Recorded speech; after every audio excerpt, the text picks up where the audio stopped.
오늘 오전 11시 조금 못 돼서 윤석열 하면 확실해 보이는 선고일이 4월 4일로 확정이 됐습니다. 네. 실제로 어제 우리 방송에서 이야기했지만 4월 3일 아니면 4월 4일 날 선고가 나지 않으면 이거는 사실은 민중혁명으로 간다. 완전 마지노선이었던 것 같고요. 맞아요. 이런 상황이어서 근데 이제 우리가 제일 우려했던 거는 선고일을 지정 안 하고 4월 18일 넘어가는 그 우려였었거든요. 네. 근데 여러분들 일단 오늘 선고일 지정되면서 소감 한마디씩 짧게 들어보겠습니다. 저부터 할까요? 예, 가장 선배님이시네. 아싸. 그러나 신중하자. 아직도 끝나지 않았다. 저는 이제 약간 소감이라기보다는 이게 약간 허탈해졌어요. 너무 우리가 긴장하고 너무 열망했고 바랬고 뭐 특히 한 3년 동안 그렇게 바랬던 열망이 이제 정말 되니까 어제까지는 사실 이래가지고 우리 살겠어 이러면 다 죽어 근데 진짜 막상 나오니까 정말 왔네 그날이 약간 이런 느낌. 그러니까 허탈과 뭔가 시원하면서도 뭐라 하지 되게 기분 묘했어요. 네. 저는 이렇게 명백한 걸 이렇게 명명백백한 거를 왜 이제야 그러나 기분은 좋다. 예, 예. 자 일단 하나씩 풀어볼게요. 네. 일단은 탄핵 생중계되고 일반인 방청 허용한다 그러는데 저건 뭐 방청권 따기가 굉장히 하늘의 별 따기일 것 같고요. 네. 저런 이제 저거에서 되게 조심스럽게 이제 분석하는 사람도 있어요. 저거 파면이구나. 일반인 방청 허용하는 게 저거 파면이구나 이렇게 하는 것도 있는데 저게 100% 근거가 되지는 않을 것 같고요. 자, 그 전에 예상들이 이런 게 있었죠. 이번 주에 나오면 8대0 넘어가면 5대3이다. 근데 저는 오늘 선고를 딱 내리는 거 보고 헌재는 처음부터 8대0이었다라는 감이 오더라고요. 왜냐하면 지난주까지 이재명 대표 무죄 판결이 수요일 날 나왔잖아요. 네. 근데 그때 방송 끝나고 했던 얘기가 그거예요. 이번 주 금요일에는 안 할 것 같다. 이유는 그러면 이재명 대표의 판결을 보겠다는 것이 너무 표시가 나니까. 티가 나니까. 예. 근데 오늘 딱 확정되고 나서 이런 생각을 해봤습니다. 우리가 주장장 주장했던 건데 기각을 하려면 헌법재판관이 자기 이름을 내야 되잖아요. 그렇죠. 네. 그리고 기각에 대한 이유를 써야 되잖아요. 그렇죠. 소수 의견을 그러니까 한 번도 나는 기각적으로 방향 잡힌 적이 없다는 감이 오늘 오더라고요. 기각. 기각은 아예 처음부터 없었다. 아니. 다만 그 보수 지지층들이나 극우 이런 사람들을 좀 감안해서 상당히 고민하는 척을 했다라고는 저는 봐요. 기본적으로. 아니면은 우리가 말한 것처럼 막 그 5대3 뭐 이런 상황을 애들아. 했다면 네. 문영배 헌재 소장 대행이 여기에 대해서 엄청 노력을 했겠구나 이런 것 추정해 볼 수 있죠. 네, 네. 근데 제가 봤을 때는 어떤 흐름에서도 기각의 흐름은 없었을 거라고 저는 생각을 한번 해봅니다. 저도 그 분석에 공감을 합니다. 왜 그러냐면 만약에 이 안에서 정말 치열하게 치고받고 서로 싸우고 설득하는 그런 상황이었다라고 한다면 기본적으로 평의 시간이 막 2시간, 3시간 저녁 먹고 와서 또 평의를 열고 이런 어떤 뭔가 합의를 도출하기 위한 뭔가 치열한 노력이 보였어야 됐는데 그렇지 않고 굉장히 평의가 너무 여유롭고 널널해 보였어요. 정시 퇴근하고 2시간씩만 하고 일찍 퇴근하고 심지어 26일에는 3월 26일 지난주에는 뭐 30분 했다고 하고 그 다음 날은 뭐 일반 선고가 있으니까 또 평의를 안 열고 그 다음에 또 심지어는 퇴근을 먼저 한 재판관도 있었다 그러거든요. 그러니까 그런 것들을 봤을 때 기일에 대한 전체적인 어떤 정무적인 시기 조절을 함께 이때 하자라고 하고 그러고 나서 천천히 다른 중간중간 사건들을 이렇게 끼워 넣어가지 않았을까. 그렇다라고 하면 저는 8대0으로 갈 거라고 좀 보입니다. 예. 그러니까 이게 우리가 그런 얘기 있어. 한 몇 주 전부터 했던 얘기예요. 기각은 불가능하다. 예를 들어 3명이 반대를 한다고 쳐요. 네. 기각을 낸다고 쳐요. 그럼 자기들이 기각하는 의견을 자기 이름으로 낼 수 있겠냐 이거를 명백한 네. 생방송 내란인데 역사에 남는 건데. 저는 이렇게 봤고요. 그러니까 지금 오늘 아침 오전 10시에 평의를 했다고 하는 거거든요. 평상시 때 오후 2시에 하는 네. 거를. 예. 그래서 이제 이거 결론 내자라고 했다는 거고 좀 쉽게 유치하게 표현하면은 야 이재명 대표 재판 결과 보고 낼 게 그거 아니라는 걸 증명하기 위해서 다음 주로 넘겼다라고밖에 저는 생각되지 않습니다. 그래. 저는 오늘 발표한 것도 참 묘한 게 내일이 또 재보궐 선거가 있잖아요. 근데 만약 재보궐 선거에서 뭐 민주당이 확 압승을 했는데 그때 또 홀랑 내버리면 눈치 보이잖아. 그러니까 이제 오늘 급하게 또 선거기를 선포한 거 아닌가? 이 생각도 좀 들더라고요. 지금 의원님 어떻게 보세요? 지금 민주당에서는 뭐 연일 의원청이하고 그러는데. 항상 지금 걱정이었었죠. 지금 뭐 아시다시피 8대 0일 거다라는 것에 출발을 해서 계속해서 이제 늦어지니까 뭐 5대 3까지 갔다가 이런 과정에서 여러 가지 이제 시나리오들이 논의될 수밖에 없었고 거기에 대해서 의원들은 격앙될 수밖에 없고 여러 가지 일이 있다가 오늘 이제 발표됐지만 아직 끝나지 않았다. 아니 국회의원도 당연히 그렇게 생각하셔야 예. 돼요. 마지막까지 맞아. 그래서 방심하면 지금 안 되는데. 저녁에도 가고 내일부터는 또 뭐 계속 헌재 주변에서 우리가 헌재를 지켜야 된다라는 이야기들이 많이 돌고 있습니다. 그러니까 이게 어제 네. 국회에서 헌재 사무처장이 나와서 엄청 쪼였어요. 맞아요. 국회의원들이. 후달렸지. 법사위에서 네. 3일 전에 낸 이유는 그것과 관련이 있는 것 같아요. 음. 엄청 쪼이니까 당신들 뭐 하는 거야 지금 예를 들어서 뭐 마흔여기 임명 안 하면 거기다가도 뭐 이렇게 성명서라도 발표를 해야지 막 계속해서 쪼였거든요. 네. 그러니까 하루 일찍 발표한 게 아니냐라고 조심스럽게 생각했어요. 보통 이틀 전에 한다고 하는데. 그리고 네. 그리고 평의 시간도 오후 3시나 4시에 열었었는데 10시. 10시로 땡겼잖아요. 네. 그것도 보면 헌재도 국민들의 어떤 격앙된 마음과 어떤 이런 분노 그리고 국론이 계속 분열되고 있는 상황에 대한 압박을 느꼈던 것 같아요. 그러니까 이런 현장에 가보면 아마 재판관들도 충분히 느꼈을 거예요. 현장에 가보면 국민들이 어떻게 분열이 되고 있고 인생이 어떻게 망가지고 있는지를 국회의원은 국회의원대로 아니면 저쪽 구구 단체들이 나와서 떠드는 거는 떠드는 대로 그 주변이 완전히 혼란 속에 빠져 있거든요. 그게 이제 어떻게 보면 대한민국의 조그맣게 보여주는 한 현장이다, 현실이다라고 보여줄 정도로 그런 상태였기 때문에 헌재 재판관들도 그런 것들을 많이 고민하지 않았을까라는 생각이 예, 듭니다. 맞습니다. 이게 헌재 입장에서 우리가 계속해서 그러니까 가장 안 좋은 경우의 수 4월 18일을 넘길 수도 있다라고 하는 것에 대한 네. 그 헌재는 전부터 그런 결론은 아니었을 거라고 보고 되게 단순한 걸 수도 있어요. 우리가 거론하는 3명의 재판관이 과연 기각 의견을 자기 이름으로 할 수 있을까? 예를 들면 이런 건 가능해요. 명백하게 내란이지만 윤석열은 내란이 아니라는 의견이 압도적으로 많으면 그런 주장이 가능합니다만 윤석열 파면하라고 하는 압도적인 의견이 국민 절대 다수잖아요. 네. 네. 근데 거기다 대놓고 자기 살아온 인생을 부정할 수 있을까?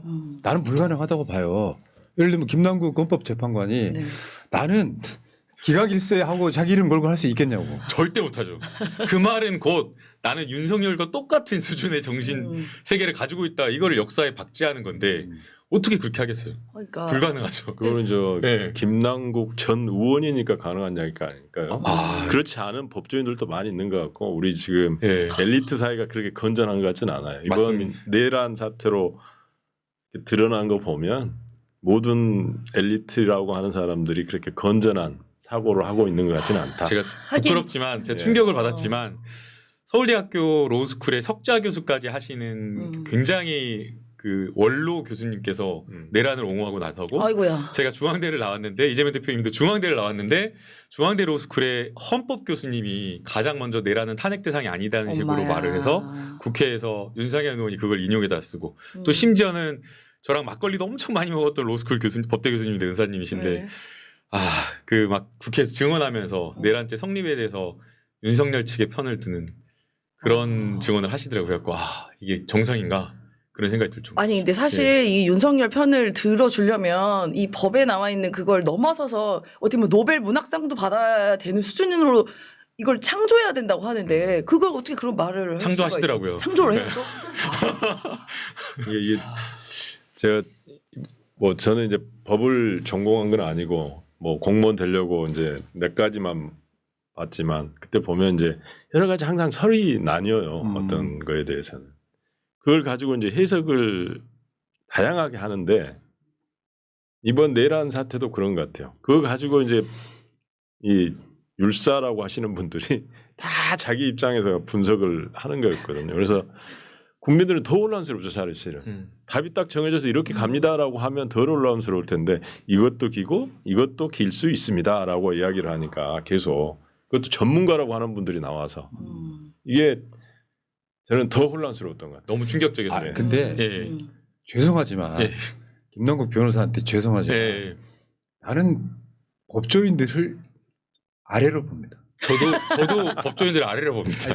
본인도 법조인이면서 왜 그래요? 이유가 뭐냐면 법조인들이 모든 법을 다 꿰고 있지도 않을 거지만 예. 사실은 그 전문가들이라고 하는 게 결국에는 자기 철학과 자기 살아온 인생과 내 환경을 좌지우지해서 이 사람 검사 출신 변호사인데 윤석열을 보세요. 법조인 출신이라고 볼 수 있어요. 불가능하다고 봐. 그러니까 나는 그걸 전문가라고 인식하지 않기로 네. 했어요.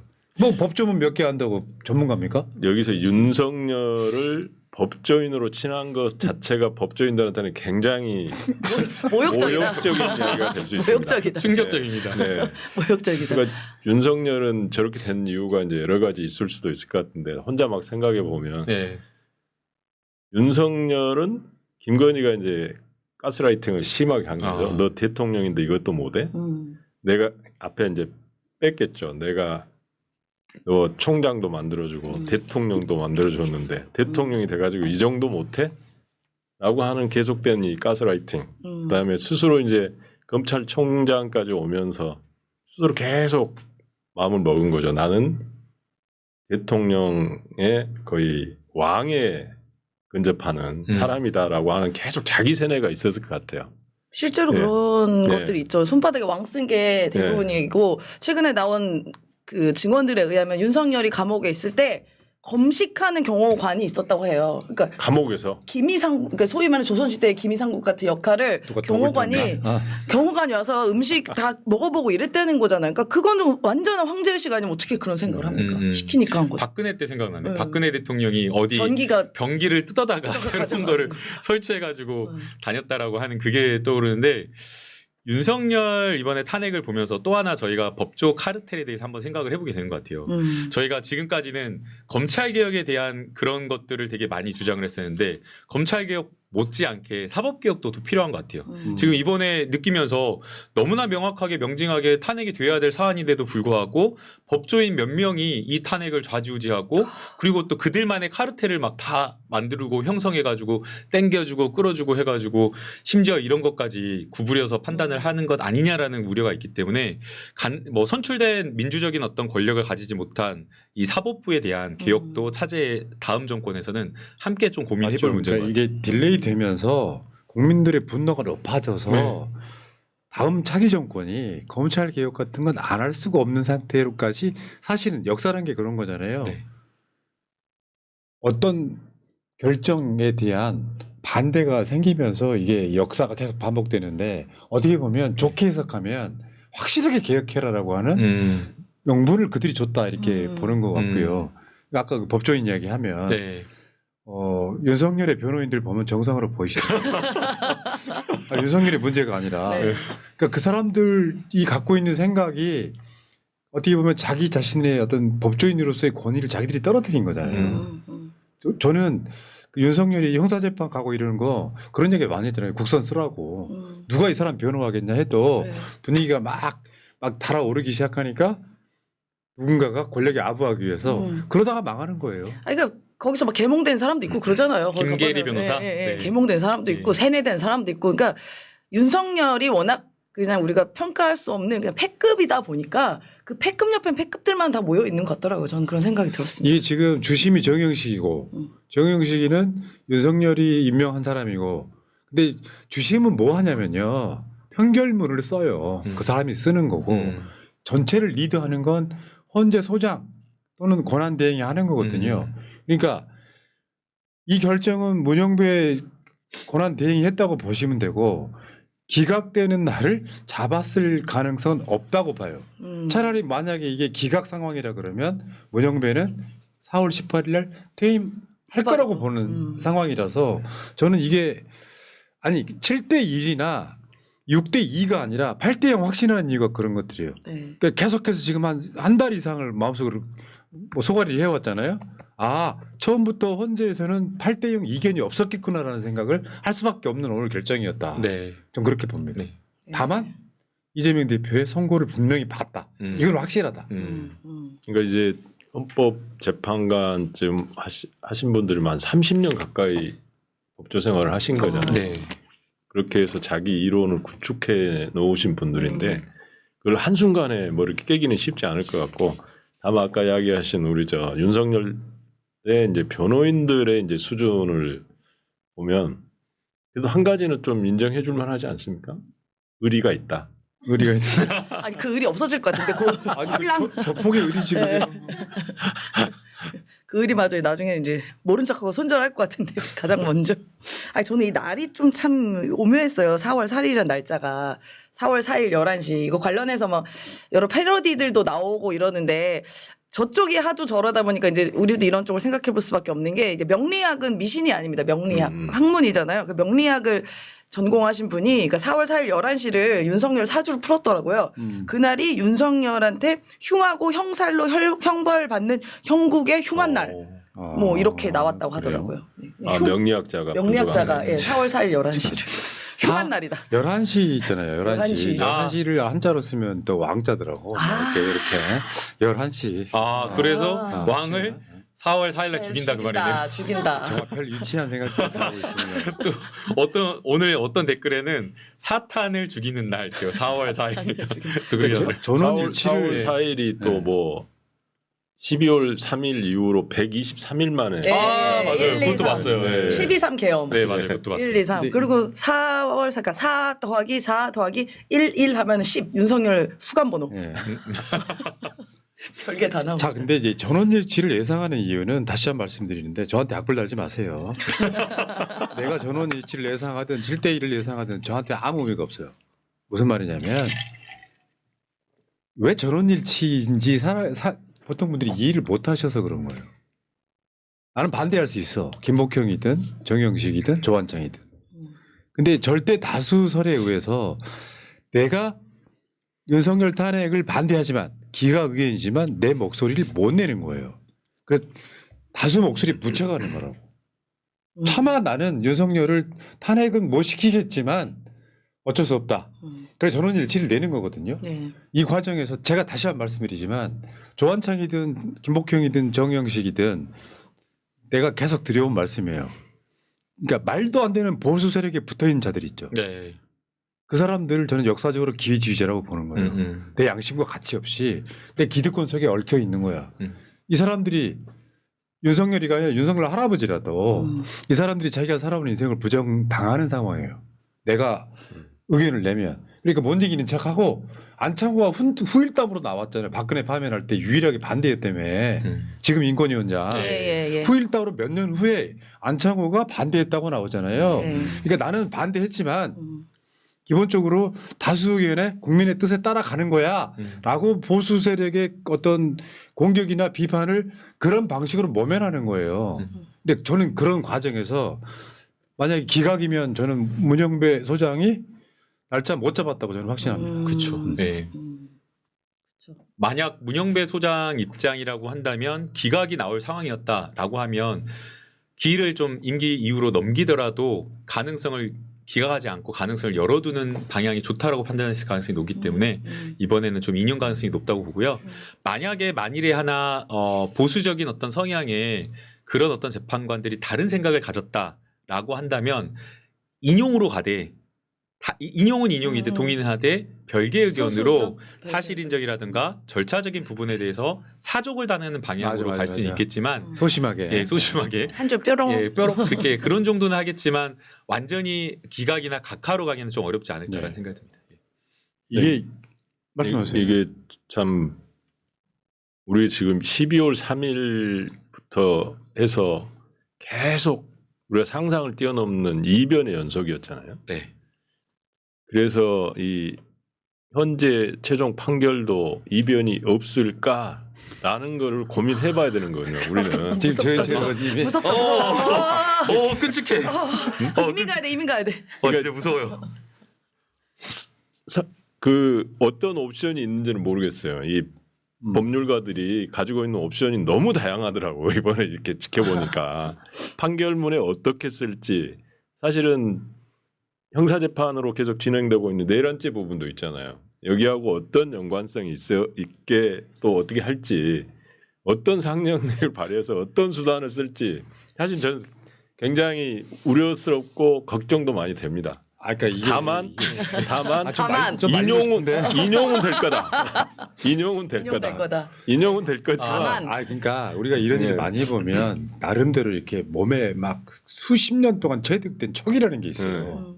그건 어떤 의미냐면 그게 기각되는 경우는 윤석열 지지하고 탄핵을 반대하는 의견이 70% 이상일 때만 가능. 왜냐하면 윤석열이 돌아왔을 때 리스크는 대한민국의 위험이란 말이에요. 그러니까 내 속마음으로는 기각하고 싶지만 다수 의견에 묻어가는 형태로 전원일치처럼 나온다고 보고 이 확신은요. 새날 방송을 걸겠습니다. 500원 오. 500원 진짜로 걸었어. 진짜로. 500원 걸었어. 왜냐면 새날 방송 안 코인 됩니다. 걸어 코인. 안 돼 누나 코인 지금 떨어졌어. 푸나님 안 됩니다. 새날 방송을 걸어서 안 됩니다. 왜 그래? 그 정도로 지금 새날 자신 히- 있는 거죠. 정권 교체를 위해서 방송 희망이 되는 그 정도로 방송인데 자신 500원 있는 걸어주시고 거죠. 500원. 촉이라는 게 비과학적인 게 아니라 과학적인 거예요. 이렇게 보면 좁게 현상만 보면 불안할 수 있는데 넓게 보면 아무것도 아닌 거예요. 저 여러분 믿으세요, 진짜로. 그러니까 이게 그 8대0 전원일치라고 하는 게 아니 8대0이나 6대2나 7대1이나 결과는 똑같잖아. 그럼 같이 묻어가는 거라고요. 그럼요. 근데 이렇게 보시면 됩니다. 걱정하지 마십시오. 걱정하지 그러니까 그게 걱정되는 거예요. 심판이 됐는데 양쪽에서 이제 반대하는 쪽이 있었잖아요. 지금 네. 기각시켜라. 이쪽에 이제 행동을 어떻게 유발을 할 수 있는 그런 판결이 나왔을 때가 우려되는 거죠. 그러니까 인용은 되는데 기각을 받았던 사람들을 어떻게 교묘하게 자극을 하거나 승복을 했을 때 못하게. 예. 요런 거를 거기다 어디 숨긴다든지 아니면 윤석열 내란죄 재판에 어떤 영향을 주게 어떻게 한다든지 상상을 해봅니다. 하여튼 네. 상상을 해보는데 워낙 이 법조인들이 상상력이 풍부하고 이 법을 이용하는 기술들이 많아서 저는 사실은 구속 취소라는 것도 처음 들어봤거든요. 근데 엊그저께 또 뭐 대법 3심 자판이라는 이야기도 있대요. 네. 네, 하기 나 자판. 하기 자판. 예, 예. 나 그런 이야기도 처음 들어봤거든요. 그래서 우리 국민들이 점점 똑똑해지고 있어. 그러니까 이런 측면이 있다고 봐. 헌재는 구중궁궐에서 인터넷도 안 되는 곳에 사는 사람들은 아니에요. 맞습니다. 네, 그렇죠. 그냥 일상생활하는 사람이고 출퇴근도 하는 사람이에요. 스마트폰 쓰고. 일단 네. 그런 상태에서 헌재 재판관들이 진짜로 노린 건 5대 3이 아니라고 생각해요. SBS 뭐 기자 이런 기자가, 사람들이 막 예. 5대 3 이야기했지만 아니고 일종의 쿨다운이었다고 봐요. 쿨다운. 그러니까 원래 이제 그들이 노렸던 거는 이재명 대표 유죄를 나오고 내리려고 했다. 그렇죠. 이 측면은 헌법재판소 다수가 그렇게 생각했다는 게 아니라 이재명 대표 유죄가 나올 걸 예상하고 거기에 대해서 윤석열 파면이 되는 약간 무게중심을 맞춘다고나 할까? 이런 상황이었다고 일단 보고요. 쿨다운이라는 게 한참 막 7일, 14일, 21일 갈 때는 막 헌법재판소 부은이 난리가 났었잖아요. 네. 지금 오늘부터 헌법재판소를 진공 상태로 만든다는 거 아니에요? 그러니까 지금 그구들 솔직히 말씀드리면 광화문에 나오는 민주시민들이 진짜 100만 명쯤 된다고 하면 그구들 한 줌밖에 안 돼요. 최근에 극우 집회에 나오는 사람들 숫자가 급격히 줄었다. 유튜브 조회수도 엄청 떨어졌다는 이야기 나오잖아요. 네. 이 과정에서 보면 저는 헌법재판소가 과열되어 있는 걸 쿨다운 시키는 분명히 기다린 시간도 분명히 있었다고 보는 거예요. 그러다가 지금 현재는 이제 하나씩 이제 치우기 시작하는 거죠. 네. 완전히 메운 다음에. 그러니까 이게 제가 웬만하면 그런 장담 잘 안 하는 캐릭터인데 네. 그냥 뭐 무조건 할까 이렇게 하지는 않는데 8대 0은 저는 확실히 보입니다. 이런 부분은 우리 선배님 더 이상 말씀하시면 안 돼요. 근데 저는 민주당 의원님들 스탠스가 맞았다고 생각을 해요. 그러니까 또 방송에서는 인용이 될 거다라고 이렇게 낙관적으로 말씀을 하시지만 원내에서의 대응이나 이런 것들은 가장 최악의 상황을 상정하고 비상하게 지난주부터 움직이셨거든요. 맞습니다. 예, 그리고 마지막까지 절박하게 압박했던 것이 결국에는 헌재를 조금 더 빠르게 움직이지 않았나를 생각하고요. 국민들은 불안해하면 안 되니까 국민들의 메시지는 긍정적이고 낙관적이어야 되지만 의원님들의 대응은 좀 더 보수적으로 그리고 최악의 상황을 염두에 두고 절박하게 하신 게 저는 맞았다고 맞죠. 생각해요. 네. 그러니까 사실 뭐 지역구를 거의 못 내려가 보지만 아이고. 내려가면 계속 옆죽구든요. 어떻게 되냐. 불안해하시고 거기다 대고 안 됩니다라는 이야기를 못 합니다. 그럼요. 사실은 그럼요. 잘 될 겁니다. 조금만 더 기다려 주세요. 이렇게밖에 이야기를 못 하는 상황이거든요, 사실은. 근데 뭐 잘 아시겠지만 광주라고 하는 곳이 시민들의 그 정치 의식이 간단치가 않은 곳이잖아요. 그러니까 만약에 윤석열 탄핵이 좀 뭐 잘못되면은 제일 먼저 국회의원들이 욕 먹어요. 진짜 제일 먼저 니들 끌려가요. 뭐 했냐 이런. 네. 여러분 그 여론을 제가 계속 확신하는 이유 중에 하나가 이런 겁니다. 헌재 빨리 선고해야 된다가 어제 여론조사 꽃 기준으로 81%. 진보고 보수가 할 것이 다 지쳐버린 거예요. 그렇죠. 다음에 탄핵해야 된다가 66.7이니까 정확하게 3분의 2예요. 국민 3분의 2. 그리고 탄핵해서 안 된다가 31%인데 그러니까 이게 반대였다라고 하면 기각 의견을 낼 수 있는 사람 목소리가 커져요. 네. 나는 윤석열을 지키려고 했다. 불가능하다고 보고 그다음에 비상계엄 재선포 가능성 63.8%가 있다고 봤고요. 34.0%가 없다고 본 이런 상황이거든요. 그러니까 요거는 헌법재판소는 우리가 이제 예를 들면 뭐 조한창이나 김복형이나 이런 사람들, 정영식이나 이런 사람들을 자꾸 악마화하는 건데 속으로는 어떻게 보면 억울했을 수도 있어. 나 지금 인용할 건데. 김복형 뭐 이런 분들. 네. 오히려 내가 더 세게 인용 써야지 뭐 이럴 수도 있습니다. 억울해서. 네. 그러니까 이게 윤석열이 사실 그 석방 취소가 되면서부터 헌재가 저는 헤맸다고 생각해요. 지금 보면. 그러니까 이런대로는 처음부터 파면으로 대부분 다 그 방향으로 갔을 것 같은데 윤석열 구속 취소가 되면서 그 사람들이 법리가 바뀐 게 아니라 여론이 어떻게 움직이는지를 상당히 예의주시했을 것 같다는 생각을 해봤어요. 그게 약간 머뭇거리게 만든 요소 중에 하나가 되지 않았을까. 맞아요. 그게 거기도 지기현 판사부터 심우정까지 너무 납득할 수 없는 일을 했잖아요. 어떻게 때와 날을 바꿔가지고 윤석열을 끌어주는 걸 봤을 때 이게 놀랍잖아요. 그러니까 야, 이런 것도 가능한데 헌법재판소도 더한 일도 가능한 거 아니야라는 그런 상상의 영역을 줘서 좀 그게 되게 컸던 것 같아요. 윤석열 탈옥이. 맞아요. 네. 큰 뭔가 진짜. 보이지 않는 손이 큰 그림을 그려가지고 그려봤다. 이재명 대표님도 날리고 윤석열도 날리고 그러면서 새로운 판을 짜는 거 아니냐 막 그런 걱정도 있어요. 어제 그거 네. 관련해 가지고 누가 어제 며칠 전에 저한테 그랬을 거다라는 이야기를 하더라고요. 그래서 저는 전혀 안 그랬다라는 이야기를 했는데 왜냐하면 우리 법조인들이 그렇게 치밀하지는 않은 것 같아요. 법조인에 대한 믿음이 1도 안 계신 것 같아요. 네, 저희 변호사 신분증 놓고 나올게요. 이거 때. 민주당에도 법조인 출신 국회의원들 겁나 많잖아요. 많죠. 엄청 그분들한테 하시는 말씀인가요? 의원 아닙니다. 제가 의원들 빼고 제가 이런 말하기 이재명 그렇지만요. 대표님도 법조인. 그러니까 민주당 의원님들이 막 엄청 뭐라 했어요. 그러니까 국회에 민주당을 포함해서 국회 법조인 출신 의원님들이 많으시잖아요. 너무 많죠. 정부가 왜 이렇게 없냐고 그러면서 막 아무튼 여러 명의 의원님들께서 법조인인 저한테 법조인 의원님들을 정보력을 호소하시더라고요. 탄원하시더라고요. 제가 이 방송하면서 늘 똑같이 외치는 말이 있어요. 지지자들은 사기가 올라야 돼. 그럼요. 맞습니다. 그리고 정치인들은 신중해야 돼요. 네. 이 투 트랙으로 가야 되는 건데 네. 솔직히 말씀드리면 민주당 정치인 중에 넉넉고 있는 사람은 없어요. 최악의 상황을 대비하는 사람들이야. 근데 지지층은 사기가 올라 있어야 돼. 네. 예를 들면 윤석열 파면은 8대 0이 너무 정상적인 거고 맞는 거야라고 사기를 올려야지 자꾸 숨어서 윤석열 돌아오면 어떻게 어도로들 떨면 안 된다는 거예요. 맞아요. 그리고 내가 어제도 말씀드렸습니다만 윤석열이 돌아온다고 해도 이거 진짜 우리가 직접 끌어내리겠다라는 사기가 있어야 돼요. 아 그럼요. 예. 돌아오면 어떡하지 나 영연병에 담길 것 같아 이런 생각하지만 안 된다는 거예요. 그 영역백 또 3월 30일 날 추가로 1억 6천만 원씩 또 샀더라고요. 그러니까 예를 왜 들어서 자꾸 사요? 선거 때 야 민주당이 180석 할 거야라고 주장을 하면 꼭 댓글이 달립니다. 방심하지 마라. 안일하다. 근데 그런 차원이 아니라 사기가 올라 있어야 돼. 내가 네. 말씀드리잖아요. 광화문에 깃발 왜 들고 나가는데 음. 사기가 올리려고 나가는 거야. 사람 숫자보다 깃발의 숫자가 사기충천하게 만드는 게 있거든. 깃발 아래. 예. 그러니까 그 사기를 죽이시면 안 된다고. 네. 그러니까 와가지고 이제 저쪽 이측 분들이 와가지고 이제 이쪽 사람인 척 구독하고 10분 후에 댓글을 달기 시작합니다. 그렇죠. 뭐라고 타느냐? 5대3 뭐. 5대3 이렇게. 네. 여러분 걱정하지 이걸 마십시오. 기각하려면 우리 그 윤석열 아니 뭐야 우리 저 국무총리 한덕수. 한덕수 예. 기각했을 때처럼 그런 논리일 거 아닙니까? 네.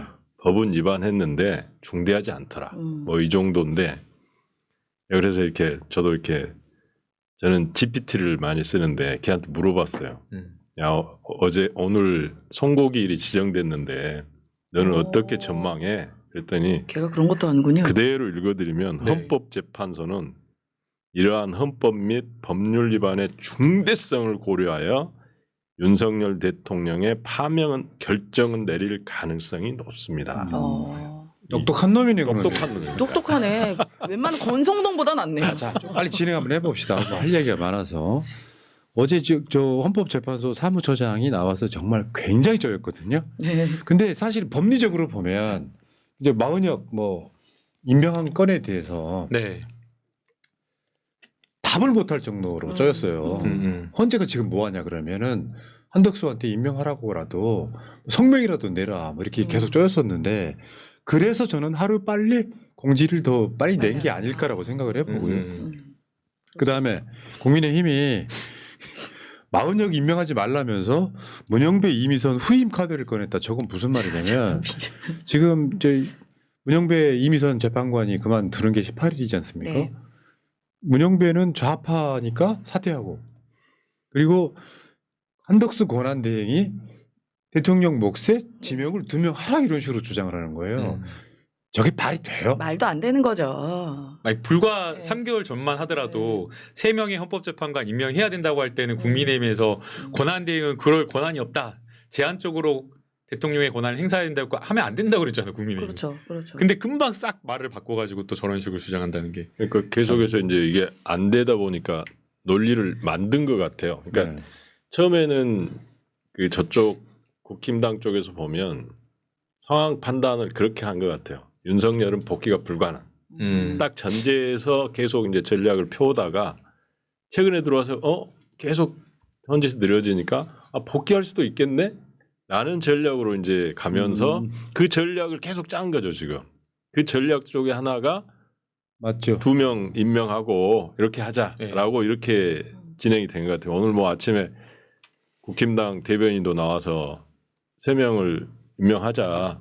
그게 사회자가 이제 그게 어떻게 되냐 말이 되냐 여태 저 권한대행은 현상 유지라고 하는데 어떻게 되냐 그랬더니 아니 8명에서 8명으로 현상 유지하는 거는 그게 현상 유지 아니냐라는 이런 이야기를 하더라고요. 그래서 야 이게 학원 다니나 봐 여기 문홀리 학원 다니나 봐 단체로. 그러니까 지금 국민의힘이 무조건 억제야. 네. 저는 국민의힘에 생각이 있는 사람 같으면 파면이라는 걸 인지했을 거라고 봐요. 왜냐하면 저들의 전략은 윤석열이 위헌 요소가 없다고 생각하는 사람 단 한 명도 없어요. 네. 그러니까 각하를 주장했던 거거든. 이건 성립이 안 된다고. 근데 각하 주장도 어떻게 보면 한덕수에서 그냥 끝났단 깨졌죠. 말이에요. 예. 그러니까 결국에는 헌법재판관 2명 그만두면 헌법재판소를 6명으로 공전시킨다라고 한 전략. 윤석열이 탄핵 소추 상태에서 2년을 더 개기는 전략. 요거밖에 없었는데 대박이다. 선고일이 지정됨으로써 저는 멘붕이 왔다고 일단 보는 사람이고요. 네. 여러분 이 문장 하나 보세요. 네. 지금 국민의힘이 주장했던 게 연쇄 탄핵이 내란이면 윤석열 내란은 뭔가. 이게 굉장히 중요한 질문이에요. 민주당한테 야 국무위원들 연쇄 탄핵하는 게 내란이라고 주장하고 있잖아. 네. 그러면 윤석열이 총칼을 들고 와서 군인들을 국회 침탈시킨 건 어떻게 볼 거냐. 사실은 국민의힘이 저 논리에 자기 발에 자빠지는 거예요. 맞습니다. 야야 법으로 정해진 합법적인 권한을 갖고 국무위원들 탄핵하는 게 내란이면 윤석열이 국회에다가 군인들 집어넣는 건 내란이잖아. 그러면 윤석열은 파면시켜야지 이 논리가 성립된다 이런 얘기죠. 예. 맞습니다. 맞습니다. 자 어쨌건 국민들 정말 많이 고생하셨고요. 아직 뭐 날짜가 좀 남아있긴 하지만 너무 불안해하지 마십시오. 우리가 제일 두려웠던 건 선고일을 안 잡는 거였어요. 윤석열이 기각되는 것은 경우의 수에 없었다고 보시면 돼요. 왜 이제 사실은 그게 불안했었냐면요.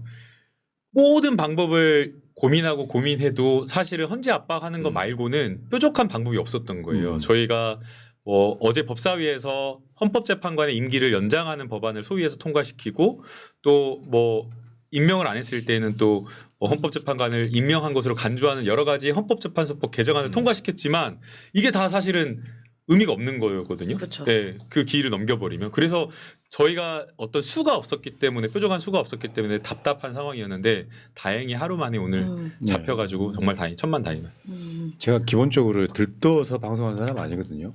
방송하기 전에 거의 1시간, 2시간을 묵상을 해요. 요 방송을 그려놓고 보면서 네. 제 챗 GPT 속에는 기각이라는 결론은 아예 없어요. 그렇게 생각하시면 돼요. 과몰입하지 마시고 넓고 크게 보시면은 여러분들이 불안하실 필요가 없다. 안개가 거쳤다. 이렇게 보시면 될 것 같고 사실 어제까지만 해도 환율이요 금융위기 이후에 최고였습니다. 네. 오늘 발표가 되자마자 대전에서 똑 떨어졌습니다. 환율이 떨어지는 거 이게 결국 경제의 문제였다고 보고요. 오늘 지금 탄핵 선고일 확정에 코스피 상승폭 확대 환율도 내려 이런 네. 거. 우리 이제 우리의 해석을 하고 있잖아요. 예를 들면 삼성의 정보력이 있어서 이재용이가 이재명 대표를 만나면 파면 확실하구나. 이거는 그냥 뇌피셜인 거고. 뇌피셜입니다. 뇌피셜. 뇌피셜인 거지만 우리 믿고 싶은 건 믿으려고 하잖아요. 국민의힘 부류가 똑같아요. 자기들끼리 자기 그 어떤 인맥 안에서 기각될 거 해야 각하될 거야 하고 돌리기 시작하니까 이게 계속 확대 재생산돼 가지고 기각될 이유 각하될 이유만 돌리니까 그렇게 보이는 거라고 저는 생각합니다. 맞아요. 그것도 이제 이른바 용산빨에서 나왔던 얘기가 이제 다분한 정황인데요. 이 아까 지금 환율 오르고 오늘 코스피 오르고 한 게 실시간으로 정말 여기서 파면 기일 그러니까 선고 기일 나오니까 바로 올랐습니다. 코스피도 환율 뚝뚝 떨어졌고요. 그러니까 돈은 굉장히 투명합니다. 돈은 그러니까 가장 정확하고 투명합니다. 그 이야기 예. 이재용이 이재명 대표 만난 게 거. 그런 맥락이잖아요. 예, 맞아요. 내가 손해 볼지도 안 한다. 예. 믿지는 않지만 저는 그렇게 보고 이런 것도 중요한 뉴스가 하나 있습니다. 어제 나온 건데 이재명 대표가 한덕수한테 수차례 회동을 제안했다는 거야. 네. 우리는 막 연쇄 탄핵하려고 하는 사람들 아니야. 한덕수 총리 만납시다. 한덕수 총리를 설득 또는 뭔가 이야기하고 싶었나 보죠. 네. 다 거절했다는 거야. 제일 기분 나쁜 게 뭐냐면요. 거절하더라도 예의상 소통하거나 전화하거나 이럴 수 있잖아요. 그렇죠. 근데 씹었어 그냥. 그리고 이렇게 얘기했다면서요. 민주당 관계자들이 네. 연락이 와서 만나자고 했지만 민생 현안이 더 급하다 이런 식으로 말했잖아요. 그러니까 민주당의 관계자입니까? 이재명 대표지. 이재명 대표님이 직접 연락한 것은 그만큼 예우하고 그만큼 긴급한 현안을 긴밀하게 내밀하게 이야기하겠다라는 취지인 거잖아요. 그러면 못 만날 수 있다고 생각해요. 공개적으로 만나는 게 부담스러우면 비공개로 만나거나 아니면 만나기 어렵다라고 하는 사정을 최소한 양해를 구하는 정도의 소통은 했어야 되는데 그냥 문자를 씹어버렸다는 게 연락을 씹었다는 게 너무 화가 나고요. 거꾸로가 돼야 돼요. 왜냐하면 지금 경제와 민생 너무 어렵기 때문에 오히려 집권 여당과 한덕수 권한대행이 이재명 대표 만나자 제발 만나주세요 이러면서 추경과 관련되어서 더 협상하고 논의하는 그 낮은 자세를 보여야 되는데 완전히 거꾸로여서 열불이 나네요. 보니까 진짜로. 한덕수가요. 사실 대통령이 탄핵 소추 중인 상황에서 효상목이도 마찬가지인데 네. 굳이 갈 필요 없는 데를 꼭 가요. 꼭 갑니다. 저 SK 하이닉스 같은 데 네. 가서 이번에 산불 가가지고도 막 따봉 날리고 막 웃고 다니고 아무 의미 없는 짓들을 하는 거예요. 그러니까 이 사람들은 그냥 내가 봤을 때 윤석열 파면이든 뭐든 간에 대통령 놀이하고 싶은 것 같아. 신났습니다. 그렇게 보여 그냥 느낌은. 네, 신났습니다. 왜 한덕수도 또 떡매 치러 가신 건가요? 네. 왜 이렇게 대통령 권한대행만 그 떡매를 치려고 합니까? 자, 넘겨버립시다. 꼴도 보기 싫으니까. 자, 어쨌건 저는 이 섹션의 결론은 뭐냐면 한덕수 이런 게 중요한 게 아니라 이게 있잖아요. 답이 정해진 거 있잖아. 어떤 상황이 돼서 예를 들면 멀쩡한 사람이 학교를 들어가서 이 사람 3년 후에 졸업하는 거 있잖아요. 네. 특별한 경우가 없으면 대부분 다 졸업하잖아요. 윤석열 탄핵은 헌재에 들어갔어요. 파면이란 결론이 나올 수밖에 없다. 전체적으로 봤을 때. 네. 다만 100분의 1이라도 경우의 수가 있을 경우를 대비해서 민주당은 끝까지 뭔가 누를 수 있는 버튼 즉시 누릴 수 있게 준비해 둬라 이런 결론 내릴게요. 그렇습니다. 예, 예. 대신에 반대로도 있죠. 대선 준비도 물밑에서 해야죠. 이제. 자 여기까지 하시고 이 섹션 여기까지만 하시고 댓글 좀 읽어드리겠습니다. 김영구님, 영구집권 김영구입니다. 내가 군부대 동원해서 영구집권하면서 첫 번째 부정부패 척결, 두 번째 반민특위 부활, 세 번째 검찰 완전 해체, 네 번째 사법부 완전 개혁, 다섯 번째 국회 권한 확대, 여섯 번째 이재명 이성한테 대통령 넘겨주고 싶다. 아, 제가 영구집권 해가지고. 영구집권으로. 인포레이터 싱글 아레스네. 트럼프가 미국 네오콘 세력의 해외 공작 자금을 동결한 것도 큰 도움이 되었습니다. 미국에서 돈을 받아 움직이던 극우 집회 및 극우 유튜버 세력들이 눈에 띄게 위축된 상황도 헌재 결정을 앞당기게 된 요인이라 생각됩니다. 제가 아까 말씀드린 것처럼 쿨다운했다. 조영재 유고마사님, 민주당 야당 국회의원 유튜브 당원 지지자 촛불 시민 모두 역할 분담하며 잘하셨습니다. 모두 고맙습니다 하셨고요. 고맙습니다. 최지성님, 피청구인 멧돼지를 도축에 처한다.